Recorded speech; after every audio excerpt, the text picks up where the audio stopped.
Amen. Good morning, everybody. I'm so glad that we could gather together, even though in our different homes, to worship again. It's important that in this season we remain in the place of worship. You know, it's been almost 10 months since the pandemic turned everybody's life upside down. I remember in February when everything started to shut down, I thought, max, this will take 3 months. But it's been 10 whole months. But you know, over the last couple of weeks, we have heard news that has brought hope, that has made us optimistic about this pandemic and the future. You know, you could even say that things are looking up, things are starting to look up. But what does that mean, that things are looking up? That's something we say a lot. We say things are starting to look up. But what that really means is that when you look into the future, when you look over the horizon, you can see a basis for hope. You can see a reason to be positive. Amen. And if you look into the future concerning this pandemic, there is cause for hope. If you would lift up your eyes and look into the future, there is basis for hope. First of all, our hope is because of God's mercy and God's love and God's faithfulness. But that love and that mercy and that faithfulness is being manifested in the discovery of scientific methods to deal with this virus. Over the last week, 2 separate vaccines have been approved. Amen?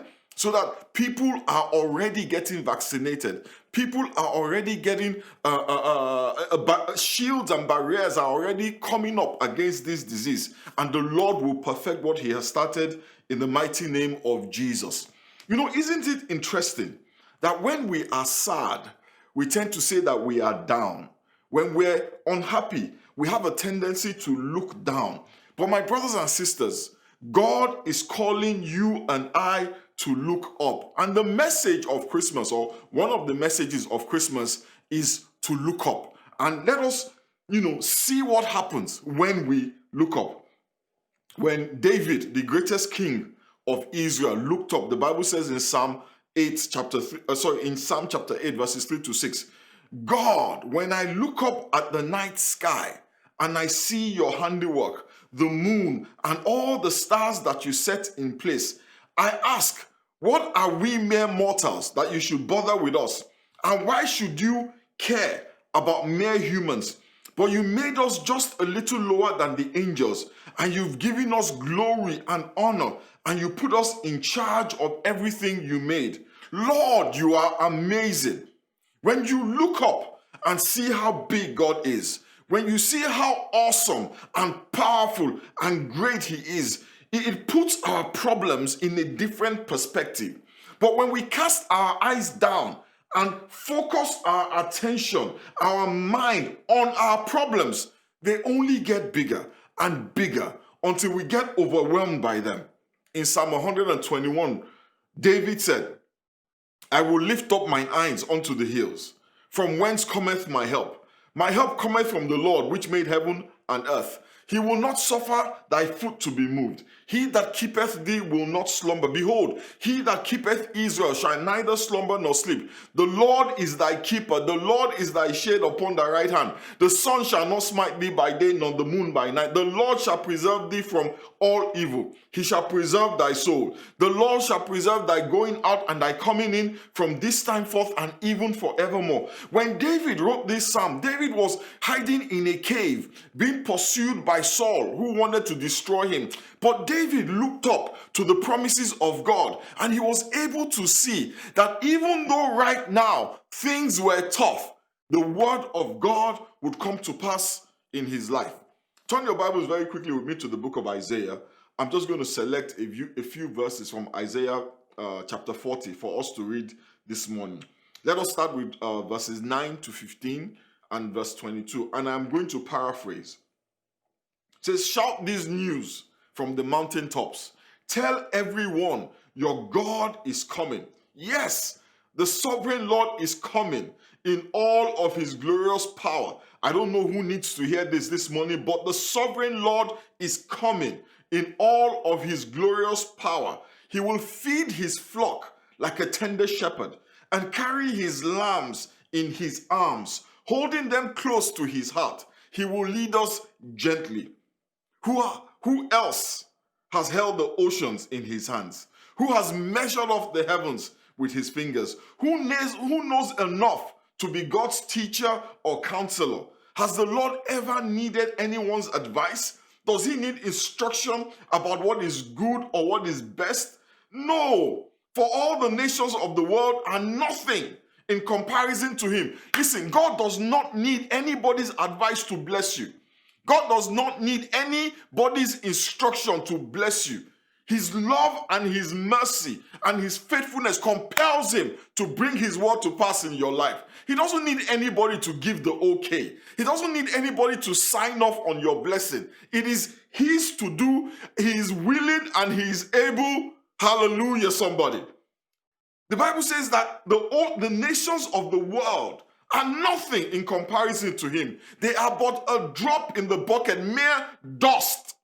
In their majesty, in their mightiness, America, China, Russia, Germany, England, they are mere dust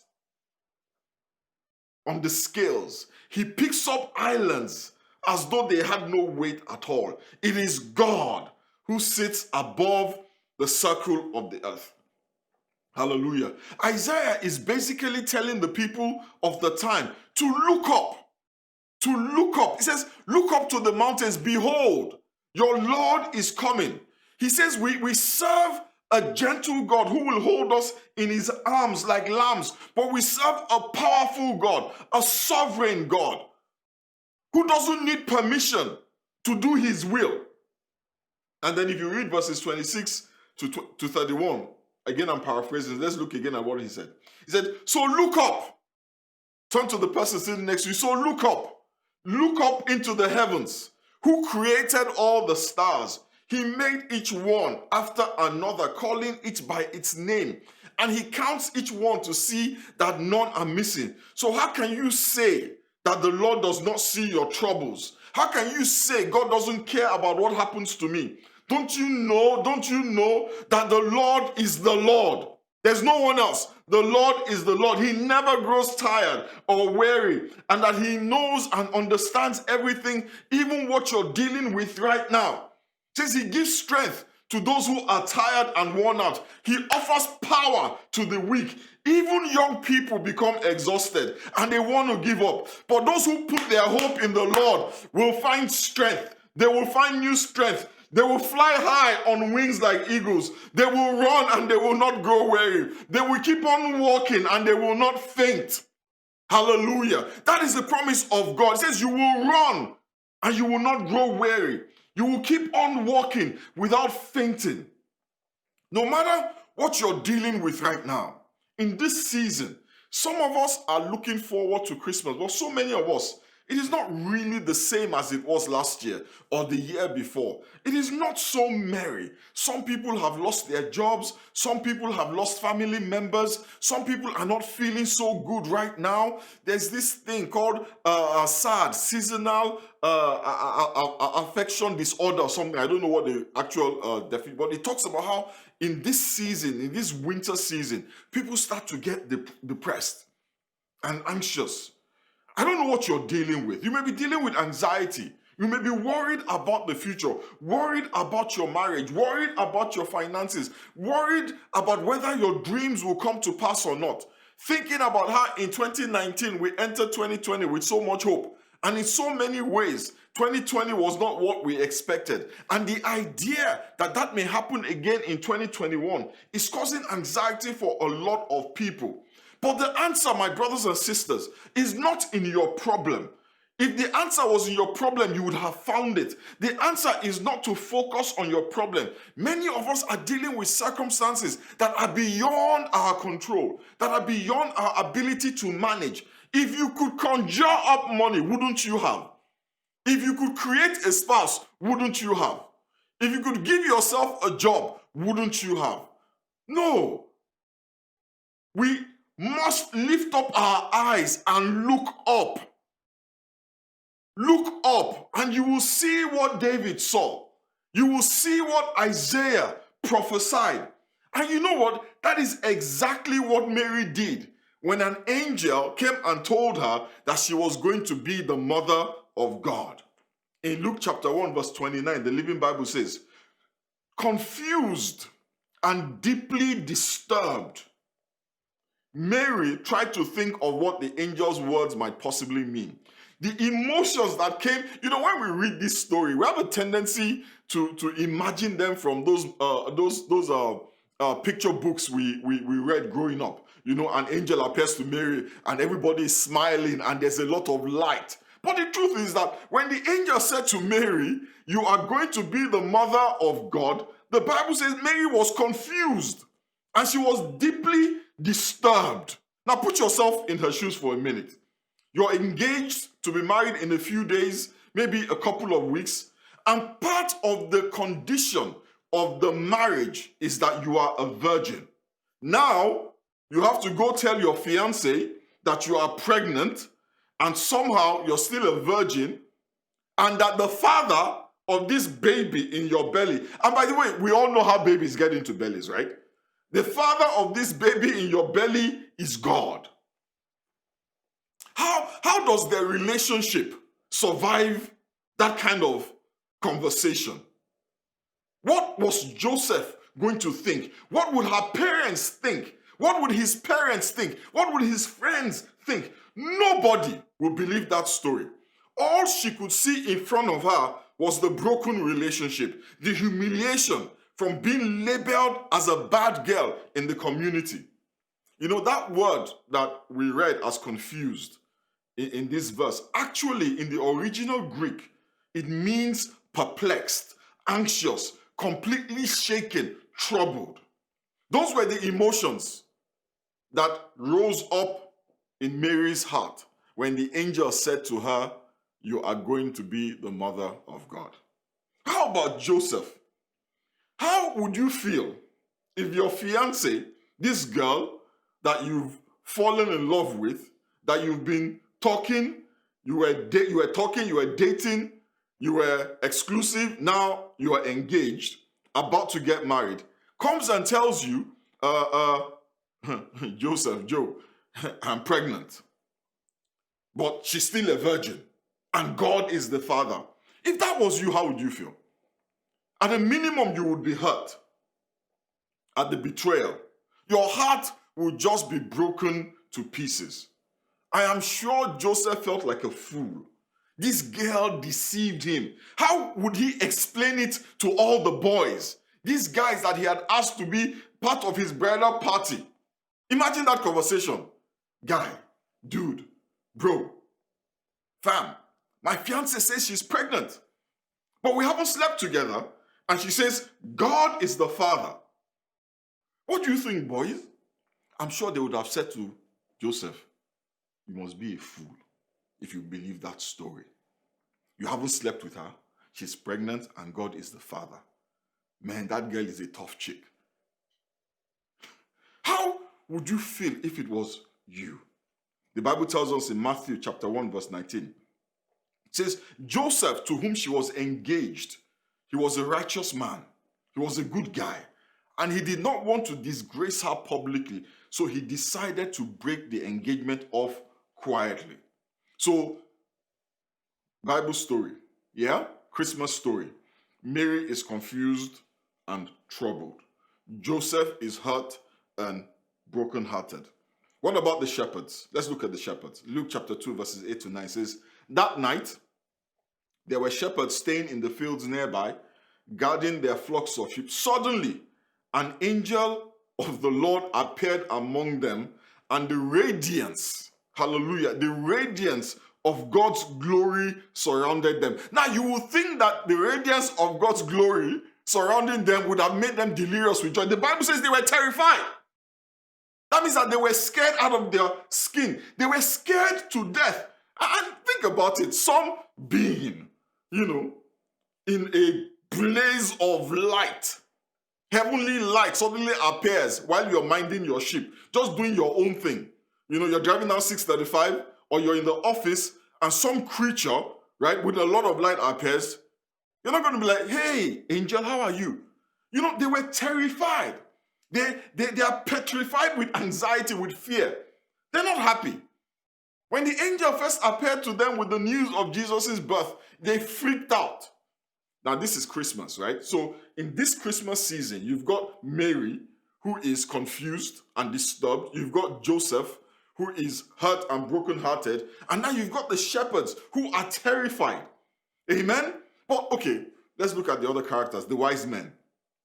Matthew chapter 2, verse 1 says to us, Jesus was born in Bethlehem, Judea, when Herod was king. And after Jesus' birth, wise men from the east arrived in Jerusalem. And they asked, where is the one who was born to be the king of the Jews? We saw his star rising and have come to worship him. You know, people say that those men, they traveled all the way from Iran, Iraq, that area of the Middle East, and they journeyed all the way to Jerusalem. And some people have said that is a journey of 1,400 to 2,000 miles or something crazy like that. And how did they get there? They didn't get there on a plane. You know, spirits didn't fly them there. Amen. And they definitely did not have a bus to get them there. They went on the back of a camel. 3 of these, well, the Bible doesn't tell us there are 3. Anyway, we always assume there are 3 because the gifts were 3. But these men, these wise men, they traveled from their home to Jerusalem. Historians say that journey would have taken 2 to 3 months by camel's back. Imagine these guys on the backs of stinky camels in the desert where there is no water. For 3 months, you're riding on the back of a camel. Imagine for a moment how you would be feeling if you had been on the back of a camel for 3 months every single day. Let's put it in perspective. You know what Dallas is like in the summer, right? You know how bad Dallas gets in the summer, yeah? Now, all of us were in that Dallas heat for maybe 5-10 minutes at a time because we go from the air conditioning in our car, right, to the air conditioning in the mall or the air conditioning in the grocery store or the air conditioning in our offices or the air conditioning in our home. So we go from air conditioning to air conditioning. But that gap between when you have to walk from your car to your destination, you know what that heat feels like. It's unbearable. Imagine being in that every day for 2 to 3 months. Man, I can bet you those guys were not chirpy. I can bet you they were not perky. After 2 to 3 months on the back of a stinky camel in a hot and dirty desert, at the minimum, these guys were wiped out. They were exhausted. They were dirty, they were sweaty and exhausted. So we're looking at Christmas, right? You've got Mary, confused and worried, Joseph, hurt and broken, shepherds, terrified, and wise men, dirty and exhausted. Now, all of these people, all of these characters, when their focus changed, when they started to look upward to God, their feelings started to change. When they looked up, things started to look up. Turn to the person that is with you and tell them to look up. You know, at first, Mary is focused on her unplanned pregnancy. She's thinking about the gossip and the rumors and her likely rejection by Joseph, by her own family, by her village. What are her friends going to say? How is the community going to treat her? She was thinking to herself, this marriage, this wedding that we have planned for how many months is not going to happen. She was thinking about all the money that they had spent on the hall, on the vendors, on the dress. She's thinking that beautiful hashtag they came up with. Nobody's ever going to see it. She's focused on the bad news. The Bible says she's confused and she's worried. Then Mary looked up. She lifted up her eyes to focus on God and his promises. The Bible says in Luke chapter 1, verses 37 to 38, the angel said to Mary, nothing, you see, is impossible with God. And Mary said, yes, I see it all now. See, her focus has changed.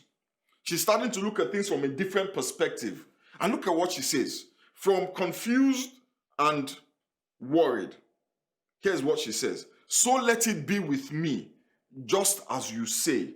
I am the Lord's maid, and I'm ready to serve. So this is a woman who is worried about her marriage, right? Her wedding, because the marriage was not going to happen.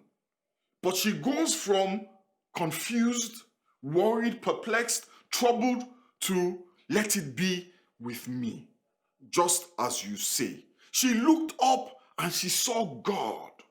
Once the angel said to her, nothing is impossible with God, I'm sure that all of a sudden Mary could see that somehow, God who made the stars, God who made the heavens and the earth would find a way to make sure that all things work for her good.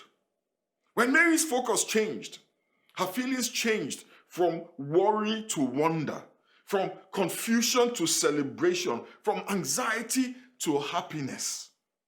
Look at this in Luke chapter 1 verse 48. Mary says, God took one look at me, and look what happened. I'm the most fortunate woman on earth. What God has done for me will never be forgotten. She wrote a song out of her joy. This is the same Mary who was confused and deeply disturbed. Is the one now writing songs. The same Mary who was worried about how the village would ostracize her is the one saying the village will never forget what God has done for her. Her perspective changed because she looked to God. What about Joseph, the guy who was hurt and heartbroken? Everything changed for Joseph when he looked up and he stopped focusing on his pain and started to focus on God's plan. The Bible says in Matthew chapter 1 verse 20, as he lay awake considering this, thinking about the broken relationship, thinking about how to call off the engagement, the Bible says he fell into a dream and he saw an angel standing beside him. And the angel said to him, Joseph, son of David, don't hesitate to take Mary as your wife, for the child within her has been conceived by the Holy Spirit. What about the shepherds? They were terrified, but when they started to listen to what the angel was saying instead of what they were seeing, listen to what God is saying, not what you are seeing. When Jesus Christ spoke to Peter, Peter said, if it is you, speak a word, call me to come out of the boat. And based on what he heard, Peter came out of the boat. Amen? But based on what he saw, he started to sink.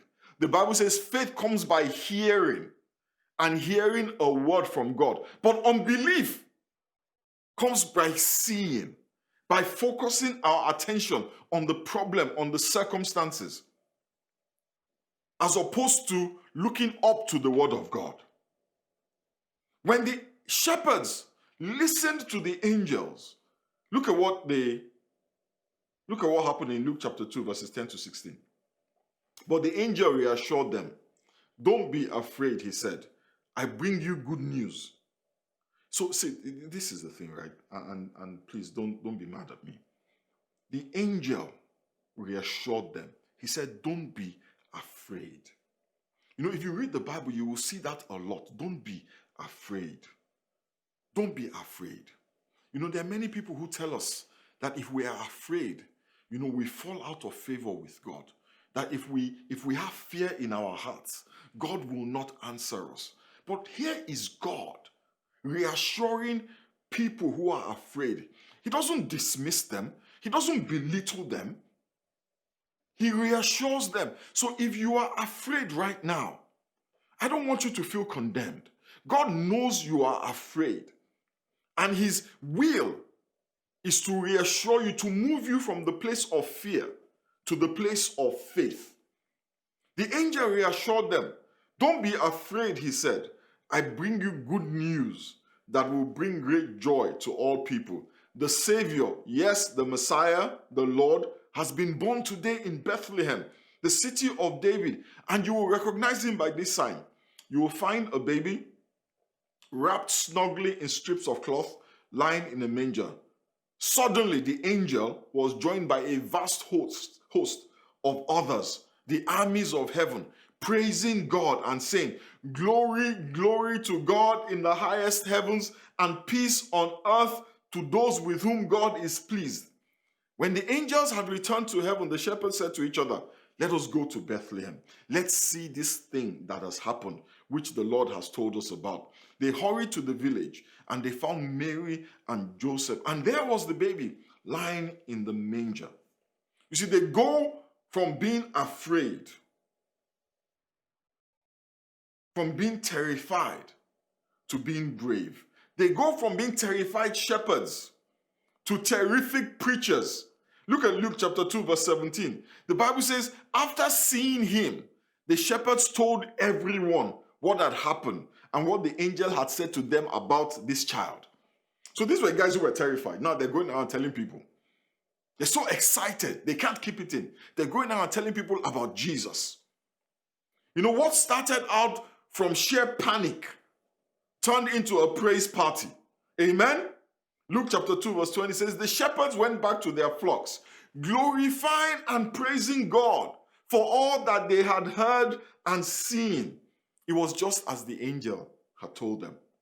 You will praise and glorify God, because it shall be unto you as the word of God has come in your life. It will happen as God has said it will happen. It may not happen in the way that you think it will happen, but it will happen as God has said it will happen. And if God has not told you the way, it means that God does not want to concern you with the way. Amen? If God does not tell you that, okay, well, you know, this is what I'm going to do A, then I'm going to do B, then I'm going to do C, then I'm going to do D, and then finally your husband will appear. That is not your business. God says, I am going to bless you with a partner. Rest in that promise.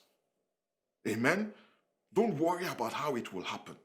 Because you see, the more you worry about how it will happen, the more you focus on how it will happen. How shall these things be? That was what Mary was thinking. How shall these things be? How will I be pregnant with a child and not have slept with anybody? How will God impregnate me? The more you worry about how God's word will come to pass in your life, the less you will trust in that word. Rest in the word, not worry about the word. Amen? Write that down. Rest in the word, not worry about the word. Amen? So what about the wise men?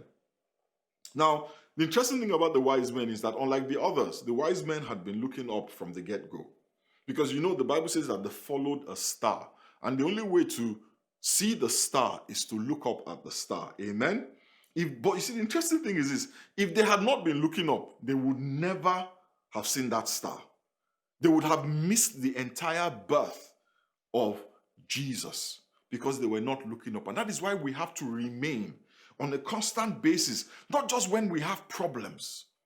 Amen? But on a constant basis, our eyes must be on the Lord. Because when your eyes are on the Lord, the blessings that the Lord has ordained for you will not pass you by.